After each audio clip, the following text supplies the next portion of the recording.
Hey there. So I was thinking it'd be a good time for some heart talk.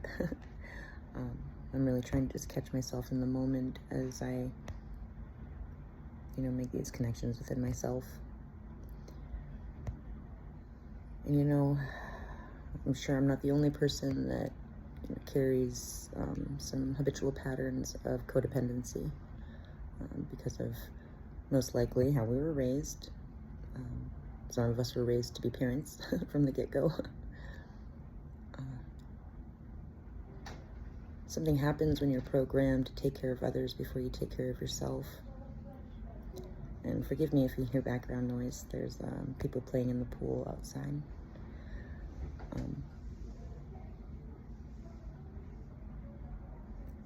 This whole non-attachment beauty, it runs really, really deep for some of us, especially those that love as deeply as I do. Because you see some truths, especially when you're me, and you have these golden nuggets to offer. And you spend a lot of time in your life with people that you had certain programs that matched, I guess, people that you were in line with. And at a certain point, when you go to move forward, in order to do that, you have to be able to completely let go of anything you were holding on to that you were giving all of yourself to, especially if you're a codependent and you find completeness in helping others. That actually is a subconscious way of manipulating to get your own needs met and to feel loved and complete, a feeling of accomplishment, a feeling of purpose, when our purpose has nothing to do with another, really. It's great if somebody else watches us finding ours, and that might ripple out some way, and that we can share these beautiful tidbits as we learn. But trying to make our life consist of trying to take care of others first and leave ourselves behind isn't the way that it works.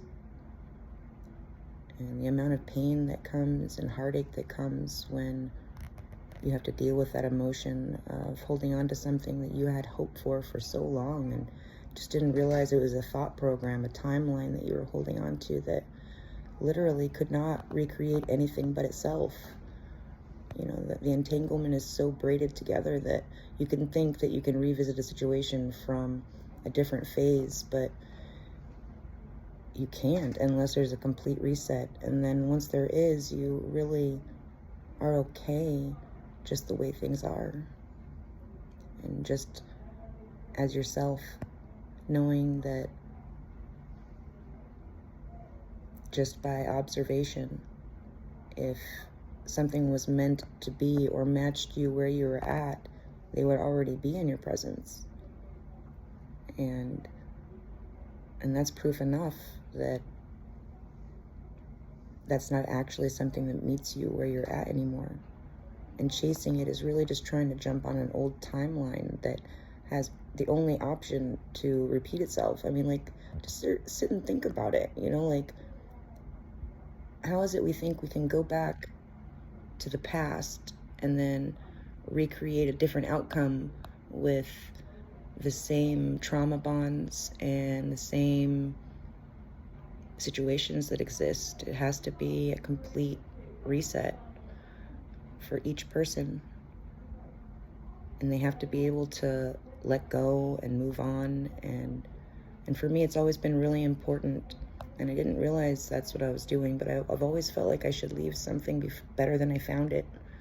And because I know I'm always better, in the long run. I always have gained something. I learned something. I'm learning as I go through trial and error, and I'm grateful for it all. And sometimes we know these things, and we just have to allow the time it takes to surrender to the process of just doing something different, trying every day to do something different today than you did yesterday, to rewrite that new timeline that you're trying to embody completely. because we can't embody the new timeline at all if we're holding on to any unhealthy entanglements from the past that have proven that they're not there to support us on our path. And they obviously don't meet us where we were at then, let alone now.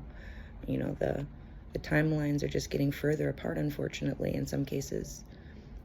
And just thinking that thought could actually make that be a reality. So you have to like truly just let go and do your own thing, because the power of our thoughts is so great, and the power of our feelings is even greater. And when you're like me, you best know that you gotta like master some stuff to be able to tame these emotions, especially when you can feel every layer of existence within you and you see how it all unfolded in the timeline in which it did, and how everything led to everything, and how it's all saying the same stuff.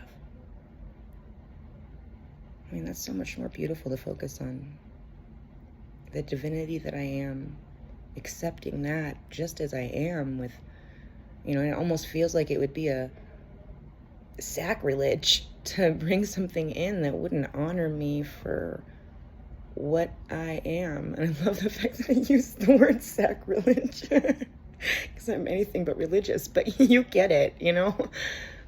It would be against God, it would be against my divinity to try and pull in anything that would not aid to my growth, and see me for who I am, and see me as I see them. I love you guys. Hope you liked my sharing.